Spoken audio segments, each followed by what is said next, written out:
The stars will align on November 4th when the top buyers from around the globe gather at Fasig-Tipton for the world's premier breeding stock event. One spectacular evening with a catalog featuring no less than 70 graded stakes winners or producers, with nearly half of those being Grade 1s. Plus a stellar selection of Breeders' Cup winners, champions, and selected weanlings. No other sale packs as much energy and excitement into a single session. Join us for a night of stars, the November sale at Fasig-Tipton. Where would you be? Hi everybody, Dan Illman, Mike Beer kicking off a 50-cent pick 4 on Future Stars Friday at the Breeders' Cup. Race number 6 is at 1 mile on the turf. It's the Grade 1 Breeders' Cup Juvenile Fillies turf. Let's take a look at this overflow field, and our Juvenile Fillies turf coverage is presented by the November sale at Fasig-Tipton, to be held the Sunday after the Breeders' Cup. Lots of top quality offerings. The horses running in the Breeders' Cup entered in the November sale at Fasig-Tipton. The morning line favorite and the horse they're all going to have to beat, Mike, is the number 6 Newspaper of Record for Chad Brown, who seemingly has a hammerlock on this race. Newspaper of Record has shown undeniable talent in both lifetime starts. She can be close to the pace, and the way she finishes up, it reminds me a little bit of Lady Eli. Yeah, I mean, it'll be interesting to see what she does here, because it does feel like there's a chance that maybe she's the shortest price favorite in the 2 days of the Breeders' Cup.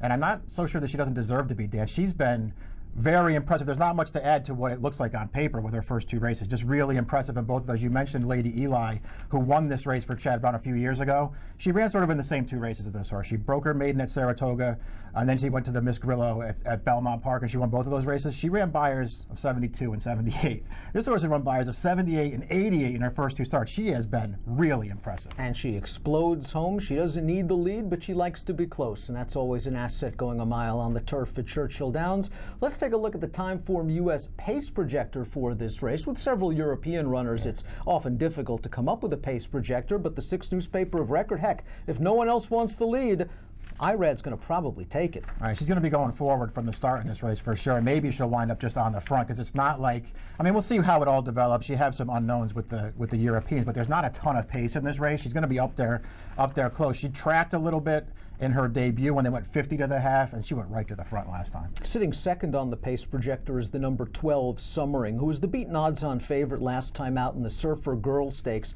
at Santa Anita. I'm not sure I think too much of the Southern California 2-year-old turf fillies, but Summering that day got wired by a pretty sharp horse and was kind of locked in inside for most of the way. I kind of agree with that. I mean, I don't love those fields overall, and I don't love that she got beat by a big long shot in that race, but I also didn't love the ride she got that much, because there was no reason for her really to be put in behind that horse through the second turn. Then she just couldn't get out through the stretch. I think it cost her her races. The first 2 times they ran her, I thought she ran really well both times, and she does have positional speed. I think she's another horse, even though she has post 12, she's going to be forward this time. Sitting third on the pace projector is the number 7 Stellar Agent, who is really they were asking a lot of her last time out, stretching out 3 furlongs and taking on Newspaper of Record. And she's had a nice trip, I thought, for the most part. Just came up a little bit short behind Newspaper of Record. But I think with that race under her girth, she can certainly improve. I think this might be a little bit too much too soon. Yeah, I mean, she's just a long shot in this race who really is looking to take a step forward. She didn't run poorly last time, but running another race like that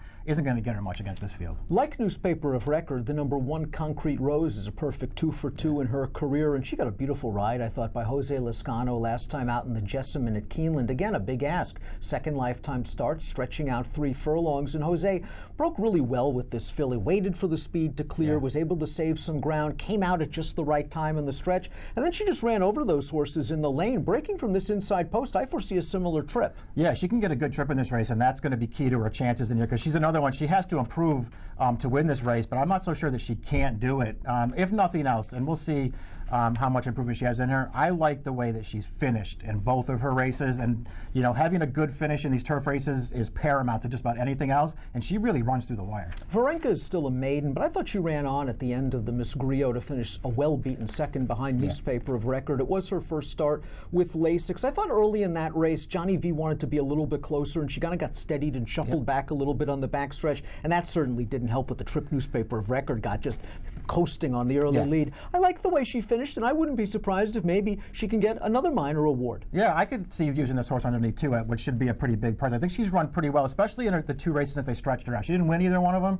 I think she ran well both times, though, and it's not like she got perfect trips in either of them. I mean, she ran well in those races, and maybe she can improve enough to get a piece of this. Todd Pletcher has the 10 Paquette, who chased Concrete Rose home last time out in the Jessamine Stakes. I thought, all things considering, it was kind of a trouble-free trip. She sat in mid-pack. She came with her run. She was second best. She looks solid. She may need to be a little bit better than solid to win this one. Yeah, she's going to have to improve again to get a piece of this race even. I'll take nothing away from her for getting up for second last time, but I didn't see any real trouble for her in that race. She was no threat and no match for Concrete Rose. She's going to have to do a lot better than that. And here, she's a shorter price than a lot of other horses in here. Belle Laura is 20-1, but I thought, all things considered, the Jessamine was a good experience for her. She had no chance after the post position draw. She broke in post position 13, and all Corey Lanerie could do was take her way back to last, down towards the inside, and save as much ground as possible, and she still ended up 5 or 6 wide on the turn and into the stretch. She ran on late for Norm Cassie. I think she is hoping for an electric pace up front.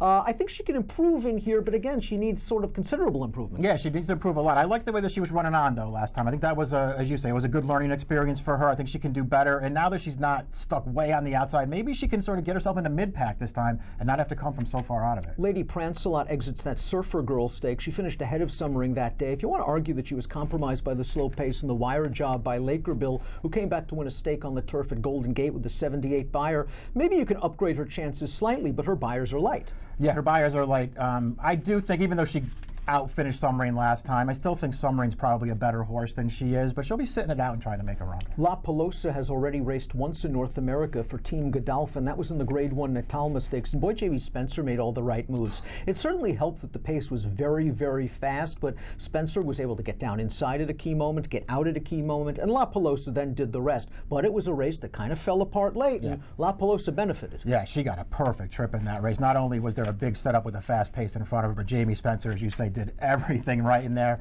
gave her the look at it. She did the rest. Maybe she could another trip like that in this race. Her European form is fine. I think she has to run better than she did winning the Natalma last time, though. The Natalma runner-up is here. That's the number 13, My Gal Betty, for trainer Roger Atfield. And I thought she kind of mid-moved into the teeth of that pace.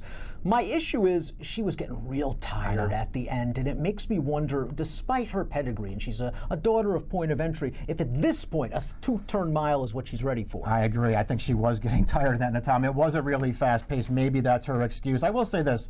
Her win first time on turf 2 starts back, I know it was sprinting, but she was much the best that day, and that was over yielding ground. It feels like she's going to get some cut in the ground on Friday, and maybe that will upgrade her chances a little bit. We've talked about several of the contenders already. We're just getting started because we've got the Europeans to discuss. Let's start with the 2, the Mackham Bullet, stretching out from 6 furlongs to a mile. This is a real hard hitter that outruns her odds each and every time. She is multiple group placed. She just missed in a Group 1 last time out. That was a live race. 4th horse came back to run 3rd in a Group 1. 7th came back to run 2nd in a Group 2. 8th came back to run 2nd in a Group 3. I think she can work out a really good trip. I don't think she's a one-run plodding type. The question is she really up to this from a class and especially distance standpoint? We'll see. She's acquitted herself pretty well in her last 2 starts. Big prices both times, but she just missed in a couple of major races over there. She should be able to stretch out, especially from this post. Maybe she outruns her odds again. Always have to respect anything Aidan O'Brien and Ryan Moore put on the track, and they've got the Group 2 Rockfell winner, Just Wonderful. And Just Wonderful was down inside in the Rockfell, and once she eased out to the 2-path at about a furlong and a half remaining, she just came with a nice acceleration to take the lead. That was a really sharp performance. For her, the key's the break. If she can get out of there and stay within range, I think she's got a shot. I agree with that. I think she's a dangerous horse in here for newspaper records. She was really impressive last time. That trip worked out for her, but she settled that race quickly once she got clear in the stretch. I'll give her an excuse for the Group 1-2 back. She didn't break great in that race, and she just never got involved. I think she's better than that. I think she showed it last time. This is a dangerous horse in here. Tough post for the 14 East, a perfect 2-for-2 in her career, and a daughter of Frankel, taking a big step up in class after winning a 5-horse Group 3 in France last time out. But listen, Stéphane Pasquier never asked her for any run in the stretch, or at least didn't get the whip out. It was a ridden out victory, and she was shuffled back a bit turning into the straight. She did. She wound up last of the 5 as they came into the stretch there, but once he took her into the clear, she just sort of tanked along in there. She was clear at the end of that race. A nice performance. I think she has to do a lot better than that. Let's take a look at our top picks for the Grade 1 Breeders' Cup Juvenile Fillies Turf. Mike loves what he's seen from from Newspaper of Record. He made her a out-of-the-gate horse watch after the career debut, and she's the favorite now in the Breeders' Cup Juvenile Fillies turf. Let's talk about Lily's Candle, who was purchased the eve of the Prix Marcel Boussac by a sharp horseman in Martin Schwartz, and this one came widest and fastest to win that race at a very big price, 27-1. It seems she acts on soft. She seems she acts on firm. Yeah. That was a nice drop into a filly race for her.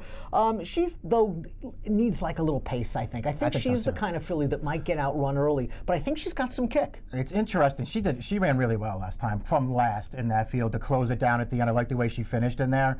It's interesting, though, the 2 wins prior to that against Colts, they were at minor tracks in France, but she was right up there with the pace in both of those races. So we'll see what kind of running style they employ here. She's got a good inside post. I do think she's pretty good. I guess she winds up in Chad Brown's barn eventually, considering who the owner is. I liked her last race a lot, Dan. 8-1 on the number 3, Lily's Candle. Mike likes 6, 4, 12, and 13. Newspaper of Record is the horse to beat. If you're looking for long shots to go against her, I'm going to take a shot with Lily's Candle. I think East is an interesting horse despite the post position. Just wonderful. Really came home last time out. And maybe the Mackham Bullet is a horse that you could fool around with underneath, the 4 European horses. But Newspaper of Record, the horse to beat. We'll see if Lily's Candle can run her down for Martin Schwartz. Our Breeders' Cup Juvenile Fillies coverage is presented by the November sale at Fasig-Tipton. An approximate post time for the first leg of this 50-cent pick 4 is 4 o'clock Eastern on Friday. Good luck.